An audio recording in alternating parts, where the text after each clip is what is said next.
Hello, viewers. So, I don't really understand why everybody's talking about how difficult these puzzles are in Alice in Borderland.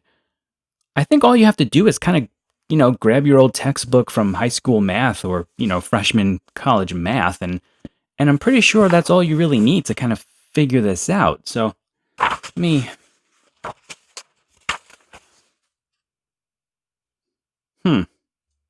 How can I be negative? It's 2021. Are we really still doing fractions? I'm trying to learn through osmosis.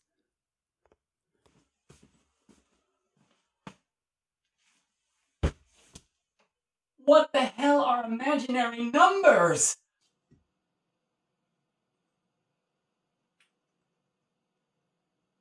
See, it's easy enough if you know what you're doing.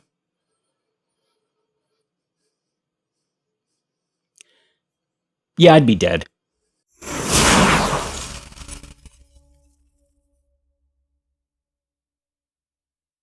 Before we get too deep into this review, go ahead and hit the subscribe button for me and turn on notifications. I'm working hard on my channel every day. So I think this review is going to be more useful for people who are not necessarily the biggest anime/manga fans, and those who don't have maybe a working knowledge of the Alice in Borderland manga series by Haro Aso. Therefore, if there are some major differences between the Netflix series and the original series, that was written, the manga series, I'm curious. Go ahead and let me know in the comments below. But I want to admit right here and now, I have no working knowledge of that original series. Finally, I'm going to keep this pretty spoiler free, so if you're interested in watching this series on Netflix after the review, you can still get that nice first watch experience. Now, I was actually really surprised by how much I enjoyed this right up until the last episode. I may make a short video follow-up to this one where I talk a little bit about what it was about the final episode that sort of didn't ruin it. Don't get me wrong. The final episode didn't ruin the enjoyable experience of the entire series. It just altered, I think, the entire experience a little bit in a way that I wasn't really hoping for or prepared for. Now, I'm going to go over just some basic plot items that can be found on the trailer itself. All right, so no worries, I'm not going to spoil anything here. Our main protagonist's name is Arisu, and like many of the others, he's been drawn into a world where they're sort of forced to play these games, and they're being run by an unknown sort of game master or game masters. And these games are pretty much life and death situations and often test certain aspects of the human condition. The main goal, of course, survive at all costs. Now, the games themselves are interesting enough, but I'm not so sure that they rise to the level of complexity that the series sort of wants us to believe. There are a few of them that you can definitely interact with and try to figure out on your own, right? Ones you can strategize your way through, like how many people does it take to turn on a light bulb? The problem is that I think some of them end up boiling down to not necessarily being a game, but more like, okay, it's time to play our favorite game, Who Should Die?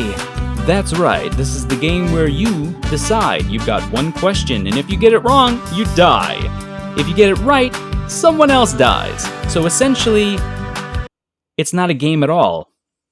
It's kind of just a choice. Should you die or someone else? I think we pretty much long for the days of Who Wants to Be a Millionaire at that point. One thing I really enjoyed was actually the acting of our main protagonist, Arisu, played by Kento Yamasaki. He actually does a really good job of making us believe his struggles, right, throughout this whole ordeal. I think sometimes the pacing of the series works against it. In other words, there are times when you feel like you want the series to slow down so the actors can explore these interesting, complex emotions. And there are other times when you're kind of like, okay, we get it. Can we move on? Let's go.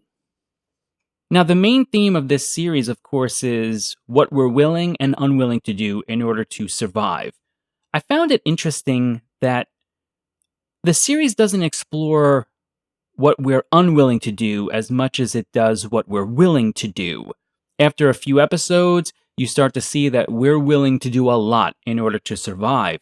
Now, this isn't really a knock against the series, rather just an observation about a balancing act where I thought maybe we could see a little bit more interaction with or a little more engagement with what we are unwilling to do. And that brings us to our silver lining lesson. So, stories like this tend to ask us the question of how much of our humanity are we willing to compromise for the sake of survival. However, I don't think that that's the question that you should be struggling with right now. Instead, I think a more appropriate question is, do you know what humanity is?